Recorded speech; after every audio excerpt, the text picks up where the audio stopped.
நீ கலந்துக்க போற. ஆமா, நீயும் அங்கம் குறைஞ்சவரு. நீ போ கலந்துக்கினா தேவலோகத்துல உனக்கு புகழ் மலை கிடைக்குமா? எங்கண்ணா சூரிய பகவானுக்கு பதிலாக அருணனாகிய நான் தேவனை பார்க்க வேண்டும், புகழ் மாலை பெற வேண்டும். அந்த சந்தோஷம் வந்திருக்கிற வழியை விடுங்கள். ஆமா, இந்த மூஞ்சி வச்ச தேவலோகம் வந்துக்கிறா ஐயா. இந்த உருவத்தோடு சென்றாண்டாலே தேவலோகத்தில் எனக்கு அழைப்பு கிடைக்காது, புகழ் மாலை கிடைக்காது, வெற்றி கிடைக்காது. எனவே இந்த உருவத்தை மாற்றி வேற ஒரு உருவத்தோடு செல்ல போகிறேன். எப்படி தெரியுமா? எப்படி? முன்பொரு காலத்திலே காசியப முனிவருக்கு 13 மனைவியர்கள். 13 மனைவிகள். 13 மனைவிகளிலே வினதை கத்திரி 2 பேர். வினதை 2 முட்டையோட கருவுற்று இருந்தார். அந்த 2 முட்டை முழு கரு அடைவதற்குள் அந்த முட்டையை உடைத்துக் கொண்டு வெளியே வந்துவிட்டேன் நான். அப்போது வெளியே வரும்போது அங்க உணத்தோடு பிறந்து விட்டேன். என் தாய் வனதை பார்த்து, அம்மா முழு உணவு அடைவதற்குள் பிறந்து விட்டேன், உலகத்தோடு பார்த்தனை ஏசுகிறார்கள், என்ன செய்து புலம்பினேன். அதில் என் தாய் வனதை கூறினார், மகனே நீ கோவப்பட வேண்டாம், பட வேண்டாம், வெட்கப்பட வேண்டாம், இப்ப பிறந்தோம் என்று ஒரு சஞ்சலப்பட வேண்டாம். நான் கொடுக்கும் வரத்தை வைத்து எதாவது சாதிக்கலாம். நீ எந்த நேரத்தில் எப்பொழுது எந்த உருவத்தை எடுக்க வேண்டுமோ அந்த உருவத்தை பெறலாம் என்று என் தாய் எனக்கு வரம் கொடுத்தார். எனவே என் தாய் கொடுத்த வரத்தின் பிரகாரம் பெண் உருவம் தாங்கி தேவலோகம் செல்ல போகிறேன், பார்க்க போகிறேன், புகழ் மாலைகள் வரப் போகிறேன். பெண் சொல்ல வருகிறாயா? அப்ப பெண்ணை பார்க்க போகிறார். எல்லா உருவத்தை பார்க்கிறோம், பார்த்து கொண்டே வா.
எதனால் தேவலோகத்தில் புகழ் மாலை பெற வேண்டும் என்று. சரி, தேவலோகம் செல்ல வேண்டும்.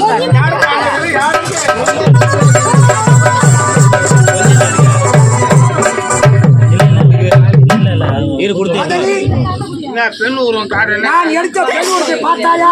எங்க பார்த்தேன்? நீங்க காலை பாரு, காலை பாரு, காலை பார்த்து தவிர பெண் உருவத்தை பாப்பியா? பார்க்க மாட்டியா? இப்ப முழு உருவத்தை பார்த்துக்கிட்டே வா. அப்ப சரி, யாரும் ஒரு பசுமாடு, ஒரு யாகர் நிலம், இதேதான் இதுதான் சேர்த்து வச்சு போகும்போது போயிட்டாரு. இன்னும் புளியாமரத்தை புடங்க மாதிரி தவிர புடிங்கி வித்துட்டு குடிச்சு போயிட்டு இருப்பாரு. முடியல பைசா நேரம். சரி இப்பதான் யோசனை வந்து அப்பா சம்பாதிச்சு சொத்தை பங்கன்னு சொல்லிட்டு அண்ணனை கூப்பிட்டா பங்கிட முடியாது. ஏன்னா சண்டை சர்ச்சை அதிகமாகும். அதனால ஊர் தலைவராண்ட போய் சொல்லி 2 பங்கிட்டு சொல்லிட்டு நேரம் தலைவராண்ட போனேன். தலைவராண்ட போய் ஐயா நானும் எங்க அண்ணன் தனித்தனி தனி கொடுத்துரும் போயிட்டோம். எங்க அப்பா சம்பாதிச்ச சொத்து இருக்குது அது 2 பிரிச்சு கொடுத்துருங்க சொல்லி தலைவர்கள் சொன்னேன். தலைவர் சொன்னார் அப்பா சம்பாதிச்சது உண்மைதான். ஆனா எதை சேர்த்து வச்சாரு என்ன சொத்து எனக்கு தெரியாது. உள்ளத சொல்லு பங்கிட்டு தலைவர் சொல்லிட்டாரு. உடனே ஒண்ணு அதிகமா இல்லைங்க. ஒரு புளிய மரம், ஒரு பசுமாடு, 1 ஏக்கர் நிலம், இது மட்டும்தான் அப்படின்னு சொல்லிட்டு சொன்னார். உடனே யோசனை பண்ணி பார்த்தார். ஏற்கனவே சாதாரணமா ஒரு குடும்பத்துல முன்ன பிறக்கிறதா கஷ்டத்தை அனுபவிப்பான், பின்னாடி பிறக்கிற பிரச்சனை அதிகம் உண்டாகும். இருந்தாலும் காலம் போற போக்கு சொத்தை 2 பங்கிட்டணும். ஆனா சொத்தை 2 பங்கிட்டாரு அப்படின்னு சொல்லிட்டு பங்கிட்டாரு. எப்படி பங்கிட்டாரு? எங்க அண்ணனுக்கு மேல் பாகம், எனக்கு கீழ் பாகம். புளிய மரம், பசுமாடு, 1 ஏக்கர் நிலம், இந்த 3 எங்க அண்ணனுக்கு மேல் பாகம், எனக்கு கீழ் பாகம் போங்கடான்ட்டாரு. ஒரே வார்த்தை. சரின்னு சொல்லிட்டு தலைவர் தீர்த்தம் சொல்லிட்டு நாங்க வந்துட்டேங்க.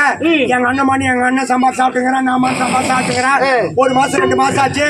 சரி வீடு வாசல் எப்படி கிடக்குது, மரமட்டி எப்படி பாக்கணும்னு சொல்லிட்டு வீட்டுக்கு போய் பார்த்தா வீட்டாண்ட ஒரே சத்தம், சத்தம் கேள்வி. என்னன்னு போய் நீங்க நத்துங்க ஒரே சத்தம் சத்தம். என்னடா சத்தம் போய் பார்த்தா எங்க அண்ணன் பின்னாடி புளியாமரத்துல ஏறி புளியாமரம் குளிச்சிருக்கிறான். காய்ச்சல் கோவம் வந்துருச்சு.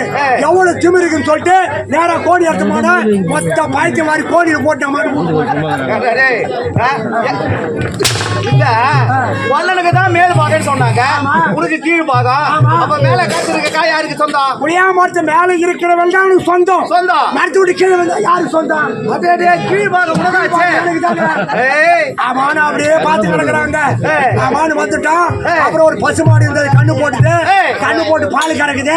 ஆமானு போனா கண்ணு குட்டி அவுத்து விட்டேன், புடிச்சு காட்டினேன், கேனை எடுத்தமான மொத்த பாலை காட்டு. அது என்ன பண்ணதான் செய்தா? எங்க அண்ணனுக்கு மேல் பாவம் அழுகுறா. என்ன பண்றது? எனக்கு சொந்தமாச்சு. பசு மாட்டு மடி எங்க தொங்குது, பால் கறக்கும் போது பால் எங்க போகுது, அதனால கீழ் பாகம் எனக்கு மட்டும் காட்டணும். இருந்தாலும் நீ சாமர்த்தியசாலிடாய். ஏற்கனவே ஊர்ல சொல்லிக்கிறாங்க ஒரு 2ஆம் கட்டம். யாரு? நீ தானே? ஆமாங்க. 2ஆம் கட்டம். ஆமா. அந்த 1 ஏக்கர் நிலம் இருக்குது. அந்த 1 ஏக்கர் நிலத்தை ஓட்டி கலக்கா போட்டான். ஒத்து செடிங்க 3 மாசம் ஆச்சு. ஒரு செடியில காப்பிடிக்கா 6 பிடிக்கா அப்படியே நிறைய காய்ச்சி இருந்தது. பார்த்தா கொண்டாட்டி கூப்பிட்டான். என் தம்பி பொல்லாதவன், எல்லாத்தையும் அவனை அனுபவிக்கிறான். 4 ஆளை கூப்பிட்டான். மொத்த செடி பிடி காய பறிச்சு முடியலான்னு சொல்லிட்டு பொண்டாட்டிட்டு போட்டேன். நான் ஓட்டுக்கு அடுத்து சும்மா இருப்பேன். எப்படி? சாயந்தரம் 7 மணிக்கு பொண்டாட்டிட்டு போனா மொத்த செடி போடுங்கன்னா காய பறிச்சு கோயில் போட்டு செடி அங்கே போட்டுவாங்க.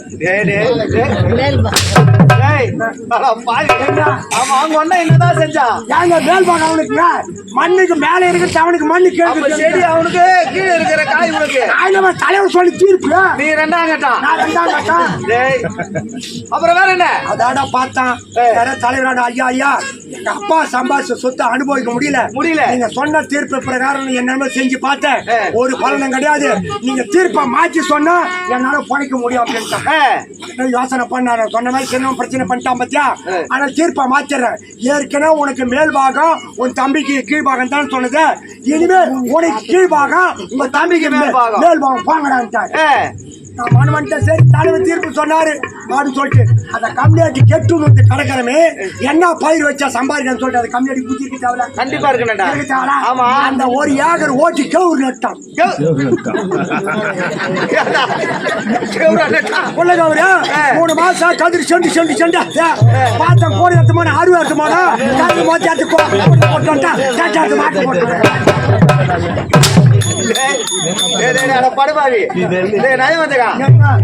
தலைவர் சொன்னாரு இனிமே தீர்ப்பு எடுத்து நீ அவன் வீட்டு பக்கம் வந்து அவ்வளவுதான்.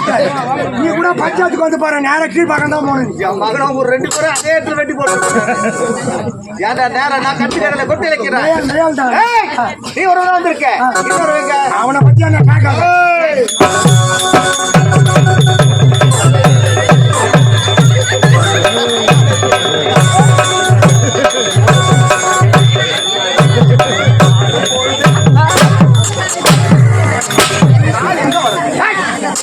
என்ன அது? கால் தங்காது கால் தங்காது. எனக்கே ஏற்கனவே ஓட்டு வலி. வயிற்று வலிடா. என்னாச்சு தெரியணுமா? என்ன வேணா? என்ன வேணா? உக்காரேடிமா. உக்காருங்க. எனக்கு அது ஆயிடுச்சு. அதுதான் அதான் எல்லாம் ஆகுமே. பேதி ஆயிடுச்சு. இல்ல எனக்கு கல்யாணம் ஆயிடுச்சு, எங்க அண்ணனுக்கு திருமணம் ஆயிடுச்சு. ஏண்டா? கல்யாணம் வேற திருமணம் வேறவா? என்னன்னா ரெண்டு ஒண்ணுதாடா மூதேவி. அது எப்படியா? திருமணம் இழுத்துன்னு வந்து கோவில தாலி கட்டுறது திருமணம். திருமணம். கல்யாணம் 10 பேர் சபைய டும் டும் டும் டும் டும் டும்னு அது கல்யாணம். நம்ம லபுரி அப்புறம் என் கல்யாணம் பண்ணி 13 வருஷாவது கல்யாணம் பண்ணி இது வரைக்கும் என் முன்னாடி பொண்டாட்டி குழந்தை 2 பேருமே குழந்தை. அப்படி சொல்லு. அந்த எருமாளை வேண்டிக்கினேன். பெருமாள்ரா பகவான்டா. ஐயோ ஐயோ சீக்கிரம்ப்பா. பெருமாளை வேண்டிக்கினேன். பெருமாளே ஒண்ணு போல ஒரு குழந்தை பிறந்துட்டோம்.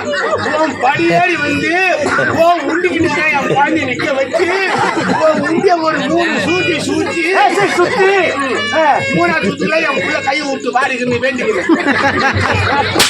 எல்லாம் குழந்தை போறதா ஒரு உண்டியில பணம் எடுத்து வந்து போடுவேன். இலை கடை போடுவதா வேண்டுவாங்க. அது 3 சுத்தி பையனை தூக்கி உள்ள விட்டா அள்ளிட்டு வந்துவான். எல்லாமே போட்டா உண்டி போதெல்லாம் பாருக்குன்னு வேண்டிக்கிறேன். அப்புறம் அந்த ஆண்டவன் சொல்லால கொண்டாட்டி கருவம் ஆயிட்டான். கர்ப்பமாயிட்டா கொண்டாடி கருவம் ஆயிட்டான். 10 மாசம் கருத்துனாங்க கேட்டேன். அடியே லோனுக்கு எழுதி போடுறது லோன் வரல. ஒரு 3 மாசம் எக்ஸ்ட்ரா தூக்கி போட்டு கிடையாது. 10 மாசம் கர்ப்பமா எக்ஸ்ட்ரா ஒரு 3 மாசம். ஏங்க இப்பதான் டிஸ்கோ உலகம் ஆயிப்போச்சு, கம்ப்யூட்டர் உலகம் ஆயிப்போச்சு. நம்ம இஷ்டம் தான் லகு லகு தூக்கி மாட்டிக்கலாம். அப்புறம் 13 மாசம் பொண்ணு கொண்டாட்டி ஓட்டு வலி படுறான். வயிற்று வலிடா. ஐயோ ஐயோ ஐயோன்னு சொல்லிட்டு நான் ஒரு ஆம்பளை என்ன பண்றது? ஏற்கனவே என் பொண்டாட்டி குழந்தை பண்ணா அந்த விஷயம் எனக்கு தெரியும். ஐயோ என் பொண்டாட்டி கடை கடை கடை உருள்றா பருள்றா ஓடுறா ஓடியாடுறா. வலி தாங்க முடியல. என்ன பண்ண சுத்தி முத்தி பார்த்தேன். அக்கத்து விட்டா கூட்டம் வாங்கம்மா என் பொண்டாட்டிமா அவசர வாங்கம்மாண்ணா. ஐயோ நான் வர மாட்டேன். ஏன்னா ஓம் பொண்டாட்டி கேட்கறவன் ஆயிடுச்சுன்னா நீ போய் குஷ்டி வந்து என் வீட்டு ஏறி சண்டை போடுவேன். நான் வர மாட்டேன். நல்லவனே ஆம்பளை சிங்கம். என்ன பண்ண விருதுன்னு ஓடி போய் வண்டி பார்த்தா வண்டி ஏறுவாடு போடுது, மாடு பார்த்தா எருவடிக்கு போடுது. மாடு மாடு ஏறுவாடு போடுக்குது. வண்டி பார்த்தா வண்டி மாட்டாங்க. வண்டி பிடிச்சிட்டாங்க. நான் ஒரு ஆளுங்க கயிறு வண்டி பிடிச்சி இழுத்தாரு. ஒரே ஆளு இங்க இங்க என்ன ஒரு 10 கிலோமீட்டர் தான் செங்கல்பட்டு. அதே அடியே நீ ஒரு நவுத்தடி புடிச்சுக்க, நான் ஒரு நவுத்தடி புடிச்சுக்கிறேன். வாடி என்பா அவதான் பிரசவ வழியால குடிக்கிறாள. அவளை வண்டியில உட்கார வச்சு நீ எடுத்துட்டு போனா அது அவ ஒரு நெகுத்தடி நீ ஒரு நெகுத்தடி. நான் ஒரு ஆள் எப்படி இருக்க முடியும்? அது பிடிச்சிக்கிட்டீங்க ஒன்னு அவரு பக்கம் அவரை பிடிச்சி இழுத்து போனோம். போய் ஆஸ்பத்திரி கிட்ட போய் பத்துக்கணும். உடனே நர்ஸ் அம்மா வந்தாங்க. வந்து என் பொண்டாட்டி ரூம்ல தள்ளிட்டு போனாங்க. ஐயோ கொஞ்சம் மட்டும் பார்த்தா குழந்தை பாண்டுச்சுங்க. ஐயோ என் குழந்தை நான் குழந்தை லவடா குழந்தை. அது இல்லவா குழந்தை அவ்வளவு அழகு போய் பார்த்தா பெண் குழந்தை குழந்தை. பெண் குழந்தை ஏதோ ஆண்ட கொடுத்த சொயிலு பெண் குழந்தை ஆண் குழந்தை நம்ம தேவை குழந்தை. முதல்ல பெண் குழந்தை தானே பிறக்கணும். அதான் குழந்தை எப்படி இடுப்புக்கு மேல சக்க செவனுக்குது, இடுப்பு கீழே கண்ணன் கரையல் இருக்குது. அதான் என் மொண்டாட்டி போய் காட்டு என்னாடின்னா இதாங்க டிஸ்கோ குழந்தைன்னா. டிஸ்கோ குழந்தையா? ஏதோ ஒண்ணு குழந்தை பிறந்தது. குழந்தை பிறந்தது அப்படி கொஞ்சம் கொஞ்சமா கொஞ்சமா வளர்ந்து வந்ததுங்க. எந்த குறையும் கிடையாது. என் பொண்ணு எந்த குறையும் கிடையாது. ஐயோ குழந்தை உசுக்குள்ள போட்டு படிக்குது. விலை குஷ்டு படிக்குது. ஊர்ல பேசிக்கிறாங்க.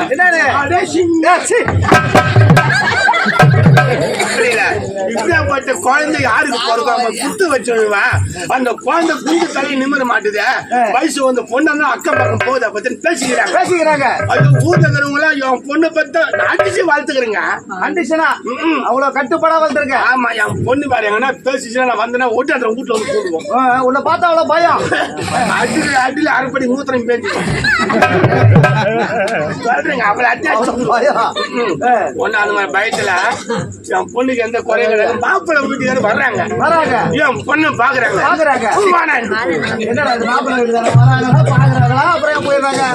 ஒரு சின்ன குறைங்க. என்ன குறை? அந்த காலில எந்த குறையும் கிடையாது. கையில எந்த குறையும் கிடையாது. முகத்துல ஏதாவது எல்லாத்துலயும் நல்லா இருக்குதுங்க. என் பொண்ணு எந்த குறையுமே கிடையாதுங்க. 32 லட்சம் ஒரு சின்ன குறை. அதுக்கு போய் வர்றாங்க. ஊர்ல உலகத்துல என்னென்னமோ நடக்குது, ஏதோ நடக்குது. மறைச்சு கல்யாணம் பண்ணி கொடுத்துறாங்க. என் பொண்ணு அது மாதிரி தவறு பண்ணிட்டு அங்கே தூக்கி போட்டு நக்கிட்டு அங்கே மோசமானவன். நான் இறங்குனா இறங்கத்தான் கோட்டாக்குல அடிச்சுடுவேன். அது மட்டும் வளர்க்கலங்க. நான் என் பொண்ணு உத்தமையா வளர்த்துக்கிறேன். ஒரு சின்ன குறைன்னு சொன்னேன். என்ன குறைது? ஒரு 3 மாசம் மூடாது.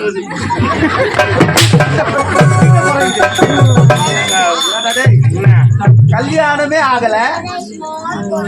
அங்கதான் விஷயம். எப்படி நீங்க எனக்கு குழந்தை பச்சு போனது விஷயம் தெரியுது. எப்படி எப்படி எங்க வீட்டுக்கு எடுத்து கல்யாணம் பண்ணி 8 வருஷம் ஆகி போச்சு. அவனுக்கு குழந்தை கிடையாது. அதனால அவன் பொண்டாட்டி டைவர்ஸ் பண்ணிட்டான். என் பொண்ணு பச்சு பொண்ணு. நாளைக்கு நம்மளுக்கு கல்யாணம் பண்ணி குழந்தை நம்ம வீட்டுக்காரன் டைவர்ஸ் பண்ணுவான் பழகுது. நம்ம முன்கூட்டி வாங்கி வச்சுக்கிறோம்னா அவன் தாலி கட்டலானும் கட்டல லபுகுதி பத்தி கபுகுதி கையில கொடுத்துறான்.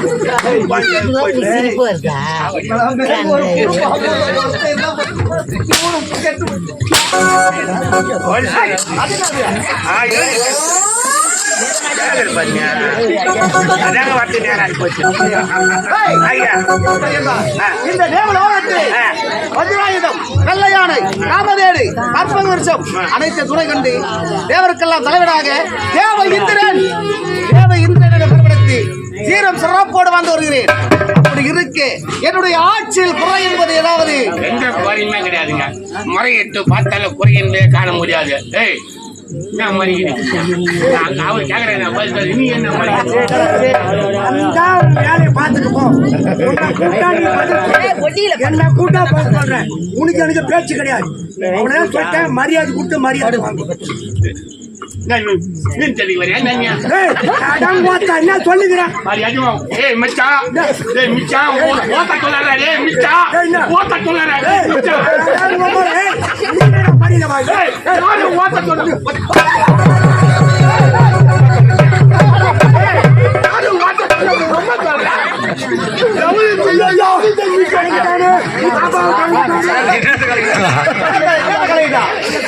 பாப்பா காலிங்க போச்சு.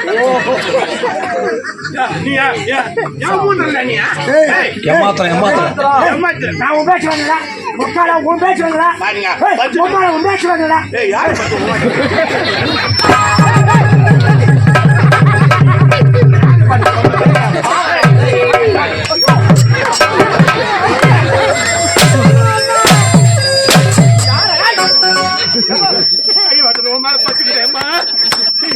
நான் சூத்து பார்த்து தெரியாத தாயே தெரியாது. சொன்னா பரவாயில்ல. உமா சொல்றேன் பாருங்க. ஒண்ணுதான்டா. அது எப்படி ஓத்தனை என்னடா மட்டும் சொல்றது? உம்மானே எங்க போய் வர சொல்றான் அவன்.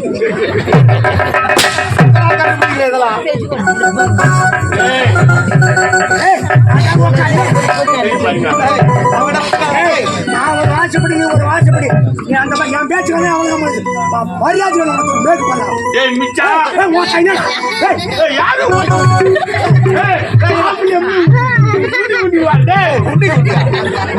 அதுதானே கடவுளை பார்த்து ஒண்ணு இப்படி வச்சுக்கிறான். அவன் மூஞ்ச பாரு. உனக்கு அந்த மாதிரி பல்ல அழகண்டா நீ. பஸ் ஸ்டாண்ட்ல உட்கார வச்சிடறேன் காலையில.